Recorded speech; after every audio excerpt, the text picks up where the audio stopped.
Herkese merhaba, kanalıma hoş geldiniz. Daha önce size bir gül şerbeti tarifim vardı. Bu sefer farklı bir tarif yapacağım. Yine güllerimizi yıkadık, suyunu süzdürdük. Şöyle gösterelim.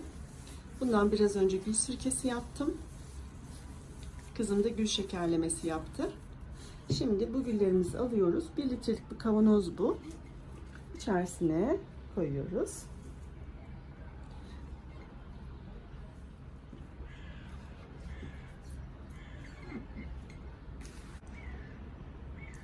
Bu şekilde doldurduk. Şöyle bastırıyoruz.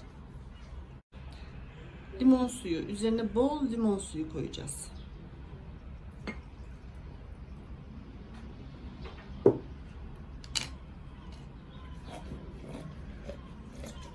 Limon suyu üzerine geçecek. Üzerine geçecek kadar. Hatta biraz daha ben buna gül yaprağı koyayım. Aroması yoğun olsun diye ben biraz daha gül yaprağı ekleyeceğim. Limon suyunu alınca bayağı azaldı.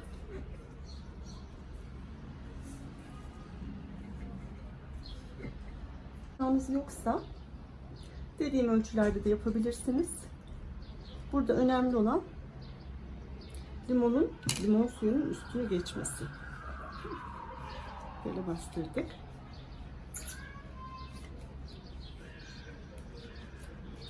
Kokusuna, aromasına, rehasına hayran kalacağınız bir tarif olacak.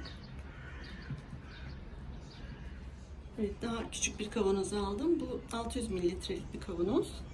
Üzerine yine geçecek kadar biraz daha limon suyu sıktım. Muhteşem olacak.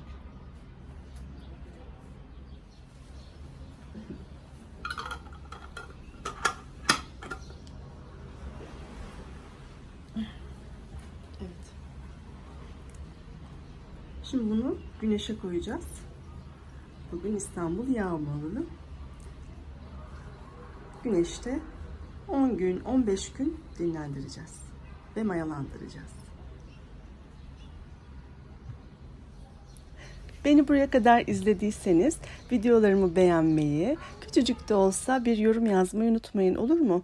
Küçük bir yorum yazarsanız bizim videomuz milyonlarca videoların içerisinde ön plana çıkacaktır. Desteğinizi bizden esirgemeyin. Bana genelde şöyle sorular geliyor. Gül suyu yaptık ama kavanozu açtığımızda üstünde küflenme olmuştu.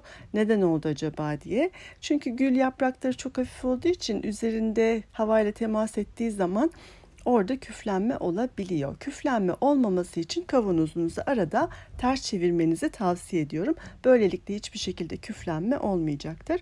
Bugün 5. günümüz. Gördüğünüz gibi rengi gayet güzel pembeye dönmeye başladı. Çünkü gül yaprağı rengini limon suyuna vermeye başladı. Bu çok yoğun aromalı bir gül suyu olacak. O yüzden bunu 1 su bardağını 5 su bardağıyla çözeltebilirsiniz 15 gün sonunda. Şeker oranını vermiyorum. İstediğiniz miktarda şeker ya da bal kullanarak tüketebilirsiniz. Hatta şekersiz de tüketmenizi tavsiye ederim. Deneyimlerinizi gerçekten merak ediyorum. Yorumlarda paylaşırsanız çok mutlu olurum. Şerbet tarifim de YouTube kanalımda vardır. Açıklamalar kısmına koyacağım. Beni izlediğiniz için teşekkür ederim. Videolarımı da paylaşmayı unutmayın. Sevgiyle kalın. Hoşça kalın.